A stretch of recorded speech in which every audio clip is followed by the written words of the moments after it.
Today's deck is Kolaghan, the Storm's Fury. It's got flying, and whenever a dragon you control attacks, all of your creatures get +1/+0 until end of turn, and it can dash out for 5 mana. I love this effect, and I've always read it wrong, thinking that only your dragons got the buff, but it's not true. All of your creatures get the buff, which makes for a really fun, aggressive black-red deck. Alright, first section, we've got a bunch of dragons. Dragon Engine, Dragon Hatchling, and Furnace Whelp. These are all more or less the same, except Dragon Engine, for whatever reason, is not a dragon, which is the stupidest thing I've ever heard. They're all little tiny dragons, and they have fire breathing, which is pay some sort of mana, and then they get +1/+0 until end of turn. Next, we have Dragon Egg and Stirring Bard. Dragon Egg is just a little defender, but when it dies, it makes a 2/2 dragon with flying and fire breathing. And then Stirring Bard is just kind of the same as a defender, but when it enters, you take the initiative, which has its own benefits, and then you can give a creature menace and haste until end of turn, which I don't have to tell you is really good for this aggressive deck.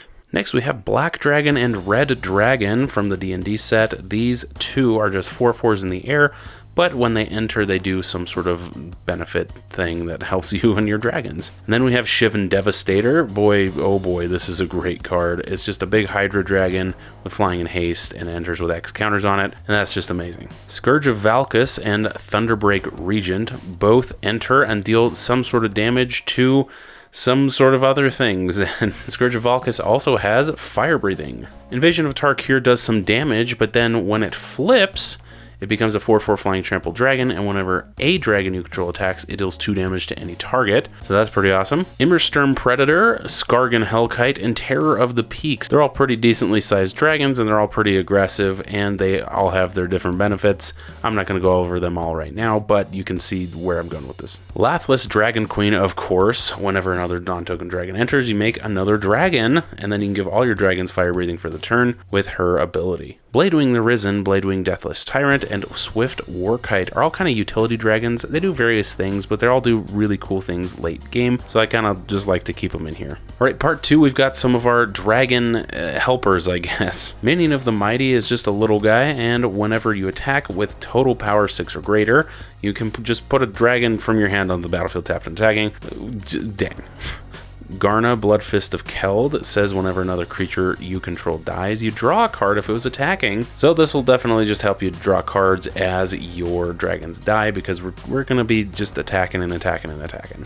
Burn Bright, Pack Attack, and Warhorn all give you combat bonuses in the form of kind of like just from small to big, and that, I think it's just appropriate for this fast attacking dragon deck. Sarkhan's Triumph searches for a dragon into your hand, and that just speaks for itself. Outpost Siege says whenever it enters, you can choose cons or dragons, and then you can choose whether you want it to deal damage or, you know, be some impulse draw. All right, next section here is all about like treasures, kind of rampy type things that help us cast our dragon spells. And we all know treasure goes with dragons pretty well, so I like this section a lot. Patron of the Arts and Young Red Dragon. You can use them to make a treasure, and that's it.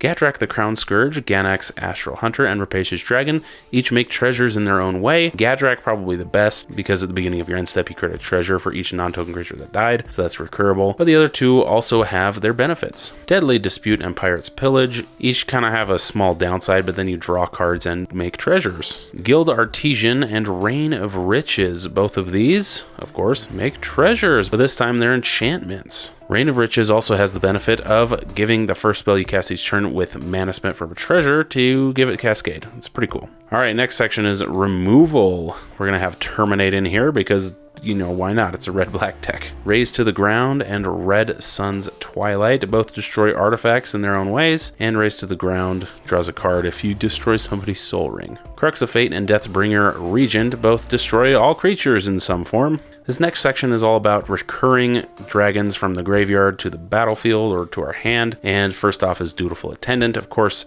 when it dies, you turn another creature from your graveyard to your hand. And then Grave Upheaval returns something directly to the battlefield and then gains haste. Then we have Rivaz of the Claw, which taps to add any combination of colors to cast dragon spells. But then once during each of your turns, you can cast a dragon from your graveyard. And then Oversold Cemetery says at the beginning of your upkeep, if you have 4 or more creatures in your graveyard, you may return a creature from there to your hand. All right, now we've got some card draw in this section here. We've got Knight's Whisper and Sign in Blood, both just lose life and draw cards. Tormenting Voice is, of course, a discard a card, and then you draw 2 cards.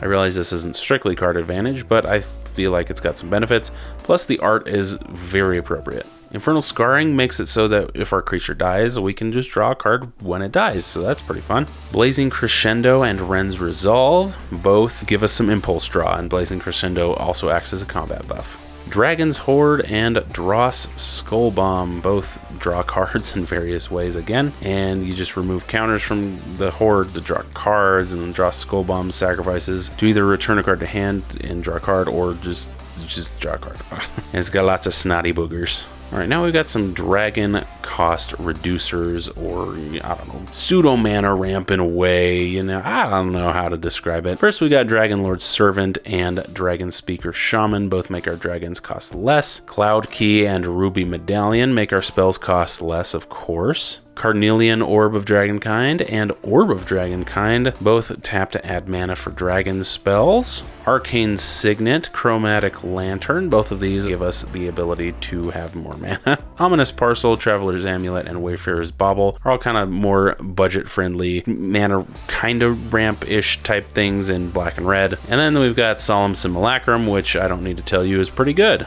Notable lands we have are Crucible of the Spirit Dragon. You can put storage counters on it, and then you can spend that mana to cast dragon spells, so that's pretty awesome. And then there's Haven of the Spirit Dragon, which spends mana of any color to cast dragon spells, or you can sacrifice it to return a dragon from your graveyard to your hand. And then lastly, we've got Temple of the Dragon Queen, which enters, and if you reveal a dragon from your hand, it enters untapped. And then you can add 1 mana of any color that you choose, in this case red or black probably. Alright, well that's it. Maybe it's a little slow for your taste, but I think it's a great starting level deck. I think it's fun for new players, pretty straightforward, and I like the red and black color combination. If you'd like to purchase any of these lovely dragons, check out that TCGplayer affiliate link in the description below. And thank you to my patrons for subscribing, and make sure you join me next week for your weekly dose of magic.